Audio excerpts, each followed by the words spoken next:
warahmatullahi wabarakatuh. Apa kabar? Kembali berjumpa dengan saya, Hersu Beno Arif, di Forum News Network. Ketemu lagi kita di hari ini, hari Ahad ya, tanggal 6 November 2022. Dalam beberapa hari terakhir ini, video pengakuan Ismail Bolong, ini seorang anggota Polri yang mengaku bertindak sebagai pengepul batu bara liar di Kalimantan Timur itu viral di media sosial. Ismail Bolong yang berpangkat Aibtu dan berdinas di Satintelkam Polres Samarinda, Kalimantan Timur itu mengaku dia telah memberi suap sebanyak 6 miliar kepada Kepala Badan Reserse Kriminal Polri, Komisaris Jenderal Polisi Agus Andrianto. Videonya ini membuat geger karena ini ya berasal dari pengakuan anggota kepolisian. Artinya ini adalah pengakuan dari orang dalam. Mari kita simak kembali pengakuan Ismail Bolong secara lengkap. Videonya ini saya kutip dari Bontang Post ID. Ini media lokal di Kalimantan Timur. Selamat malam Jenderal, mohon izin, nama saya Ismail Bolong, pangkat Aibtu NRP 76040298. Saat ini saya berdinas di Satintelkam Polresta Samarinda. Izin menyampaikan terkait adanya penambangan batu bara di wilayah Kalimantan Timur bahwa benar saya bekerja sebagai pengepul batu bara yang berasal dari konsesi tanpa izin, dan kegiatan tersebut tidak dilengkapi surat izin penambangan di daerah Desa Santarhulu, Kecamatan Morangkayu, Kabupaten Tukar, wilayah hukum Polres Bontang sejak bulan Juli tahun 2020 sampai dengan bulan November 2021. Dalam kegiatan pengumpulan batu bara ilegal ini tidak ada perintah dari pimpinan, melainkan atas inisiatif pribadi saya. Oleh karena itu, saya menyampaikan permohonan maaf yang sebesar-besarnya atas tindakan yang saya lakukan. Keuntungan yang saya peroleh dari pengumpulan dan penjual batu bara berkisar sekitar 5 sampai dengan 10 miliar dengan setiap bulannya. Terkait kegiatan yang saya laksanakan, saya sudah berkoordinasi dengan Kabareskrim, yaitu ke Bapak Kabareskrim Komjen Pol Agus Andrianto dengan memberikan uang sebanyak 3 kali, yaitu pada bulan September 2021 sebesar 2 miliar, bulan Oktober 2021 sebesar 2 miliar, dan bulan November 2021 sebesar 2 miliar. Uang tersebut saya serahkan langsung kepada Komjen Pol Agus Andrianto di ruangan kerja beliau setiap bulannya sejak bulan Januari 2021 sampai dengan bulan Agustus, dan saya serahkan langsung ke ruangan beliau. Sedangkan untuk koordinasi ke Polres Bontang, saya pernah memberikan bantuan sebesar 200 juta rupiah pada bulan Agustus 2021 yang saya serahkan langsung kepada Kasat Reskrim Bontang, AKP Asriadi, di ruangan beliau. Saya mengenal saudara dan Tampolin dan pernah menjual batu bara ilegal yang telah saya kumpulkan kepada saudari Tampolin sejak bulan 2 Juni tahun 2020 sampai dengan bulan Agustus tahun 2021. Demikian yang dapat saya sampaikan. Terima kasih, Jenderal. Ngeri banget ya ini kalau benar pengakuan dari Ismail Bolong. Bersamaan dengan viralnya video tersebut, di media sosial juga beredar bagan alur suap dari Ismail Bolong. Bagan sebanyak 2 halaman itu berjudul aliran uang koordinasi dari para penambang batu bara ilegal di Wilkum. Wilkum ini maksudnya wilayah hukum Polda Kalimantan Timur. Ini biasa ya, lembaga-lembaga kepolisian itu membuat singkatan-singkatan semacam ini. Bagan ini kalau saya lihat ada apa ya, kesannya ini berasal dari divisi Propam Polri, dan ini lengkap menggambarkan aliran uang dari para penambang ilegal. Kemudian para pengepul dan para pejabat Polri yang menerima. Para pengepul ini orang seperti Ismail Bolong tadi itu ya. Mulai dari Polresta Samarinda, Polres Kutai Kartanegara, Polres Pasir, Polda Kalimantan Timur, sampai Bareskrim Polri, termasuk tadi Kabareskrim Polri Komjen Agus Andrianto. Kalau dilihat dari pengakuan Ismail Bolong dan Bagan itu, ini informasinya sama. Hanya di Bagan ini lebih lengkap dan detail nama dan jabatannya, sementara di video tadi yang disasar itu jelas target kakapnya ya, Kepala Badan Reserse Kriminal Komjen Agus Andrianto. Bagaimana kebenaran informasi tersebut? Nah, sejauh ini itu baru sepihak ya dari Ismail Bolong dan Mabes Polri itu dalam hal ini divisi Humas Mabes Polri dan juga Komisaris Jenderal Agus Andrianto itu belum buka suara. Saya buka-buka di sejumlah media, ini banyak sekali yang sudah mencoba mengkonfirmasi ke Kepala Divisi Humas Mabes Polri dan juga kepada Komjen Agus Andrianto sendiri, namun belum ada respon. Saya sendiri mencoba menghubungi berbagai sumber, namun juga belum dapat konfirmasi soal video ini.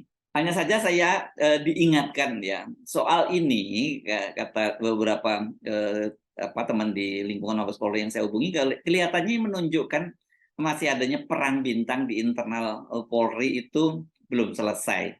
Jadi ini bagian dari proses saling serang perang bintang itu.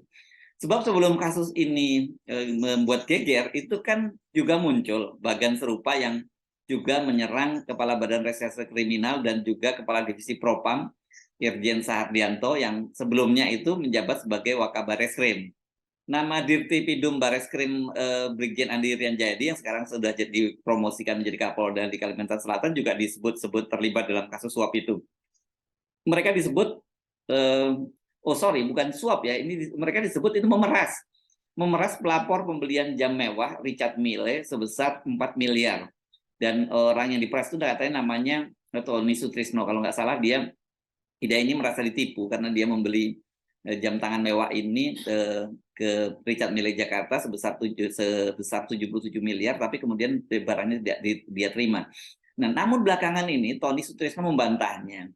Dia mengaku benar dia diperas memang itu oleh seorang anggota kepolisian gitu, namun dia mengaku justru ditolong oleh Sahardianto. Pada waktu itu dia kalau memang confirm dia diperas, ya dia diminta untuk melaporkannya kepada divisi Propam. Pada waktu itu Sahardianto masih menjadi Wakabareskrim.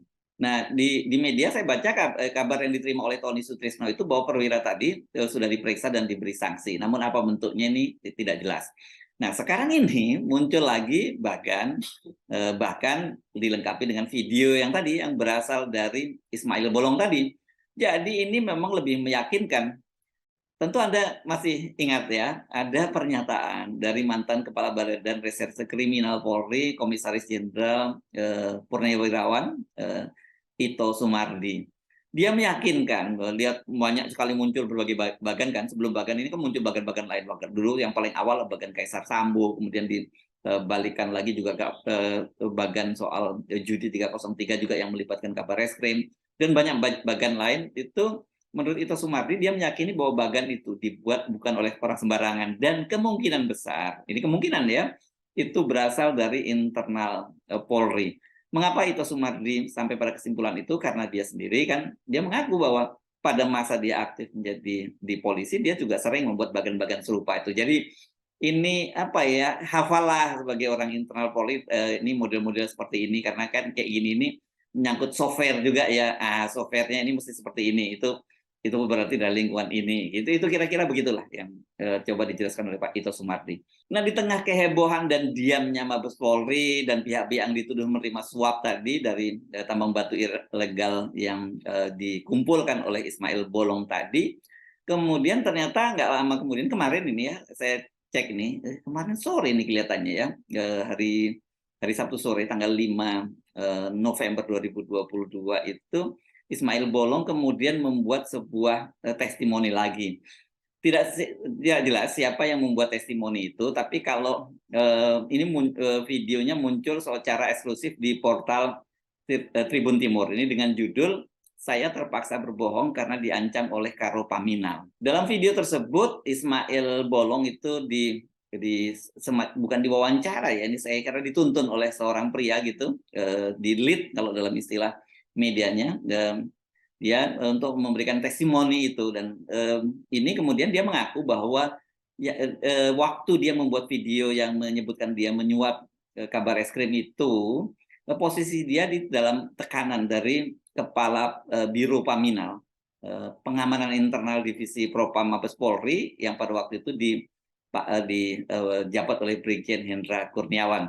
Kita tahu Hendra Kurniawan sudah dipecat dari Polri melalui sidang kode etik PTDH, pemberhentian tidak dengan hormat, karena terlibat dalam obstruction of justice atau menghalang-halangi penyidikan kasus pembunuhan Brigadir Yosua Huta Barat. Video pengakuan dia menyuap kabar eskrim itu, kata Ismail Bolong, dibuat pada bulan Februari lalu di sebuah hotel di kawasan Samarinda. Pada waktu itu dia didatangi oleh 6 orang petugas dari Biro Pengamanan Internal Mabes Polri, dan dia ketika dia diperiksa dan ketika dia dipanggil ke sebuah hotel, dia disodori oleh teks ya, atau teks dalam tulisan tangan yang untuk dia bacakan. Tadi kan Anda kalau menyimak video dari Ismail, ini kan dia membaca teksnya itu. Dan pada saat itu kemudian kata dia Brigjen Hendra itu kemudian memberi instruksi dan menekannya via handphone. Sampai 3 kali Hendra Raja menelponnya bahwa, dan kalau dia tidak segera membuat testimoni itu, Ismail itu diancam akan dibawa ke Jakarta dan diproses lah ya.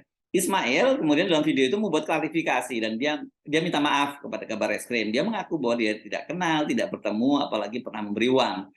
Ismail juga mengungkapkan keheranannya. Ismail Bolong ini mengaku heran mengapa video itu baru viral sekarang saat berlangsung persidangan Verdi Sambo. Nah ini makin seru ya kalau kemudian dikaitkan dengan itu, karena kalau kita mencermati penjelasan dari Ismail Bolong tadi, memang tampaknya ini akhirnya yang mau nggak mau kita mengkait-kaitkan dengan perang bintang di internal Polri antara geng Sambo versus kabar eskrim. Ini geng Sambo fight back lah, kira-kira begitu ya, yang bisa kita tangkap dari penjelasan Ismail Bolong tadi. Ismail ini sekarang mengaku bahwa dia sendiri sudah mundur dari sejak peristiwa itu. Dia memutuskan untuk pensiun dini dari kepolisian, dan itu dibenarkan oleh Polresta Samarinda bahwa dia sudah mengajukan pensiun dini dan pensiunnya sudah disetujui. Nah, pertanyaannya sekarang, kalau benar pengakuan Ismail Bolong bahwa dia ketika membuat video yang menyatakan dia menyuap kabar reskrim Mabes Polri Brigjen Pol Agus Andrianto itu dalam tekanan Brigjen Hendra dan sejumlah petugas dari Biro Pengamanan Internal, kok bisa itu video itu bocor sekarang gitu kan, padahal Sambo dan gengnya ini sudah dibersihkan dari divisi Propam. Ada bedol desa ya pada waktu itu, mulai dari Sambo, 2 kepala biro di situ, yakni Brigjen Hendra kepala biro Paminal dan juga Brigjen Beni Ali ini kepala biro Provos itu, serta sejumlah perwira lainnya kan sudah dicopot dari jabatannya. Sambo dan Hendra juga malah sudah dipecat dari Polri, sudah di PTDH, pemberhentian tidak dengan hormat. Jadi siapa dong yang bermain membocorkan video Ismail Bolong itu dan menyebar bagan alur suap dari tambang batu bara ilegal ke sejumlah pejabat Polri, termasuk kabar eskrim? Kalau memang ini masih oleh geng Sambo, berarti kan geng Sambo itu ini masih sangat kuat dong, walaupun geng Sambo sudah dipecat dan Hendra Kurniawan juga dipecat. Karena kita tadi menyimak ya, sekali lagi video itu menurut pengakuan Ismail Bolong itu dibuat oleh tim pengamanan internal yang pada waktu itu di bawah komando Hendra Kurniawan. Artinya kita sekarang ini tinggal menduga-duga ya, apakah betul memang ada kekuatan Sambo yang masih mencoba menyerang balik kabar eskrim, atau ini kemudian video itu sebenarnya sudah dikuasai oleh kelompok lain, bukan oleh geng Sambo lagi, tapi ini kelompok lain digunakan untuk menyerang kabar eskrim. Jadi soal ini kan yang kemudian menjelaskan kepada kita adanya perang antar geng itu masih belum berakhir di Mabes Polri. Soal ini saya pikir harus dibuat jelas ya oleh Kapolri, oleh Mabes Polri, jangan sampai kemudian publik menduga-duga dan menimbulkan persepsi yang semakin buruk terhadap Polri. Apalagi dugaan suap terhadap kabar eskrim ini oleh Ketua Prodem Iwan Sumule itu akan dilaporkan ke KPK. Saya Arsbino Arif dari Forum News Network. Sampai jumpa lagi. Wassalamualaikum warahmatullahi wabarakatuh.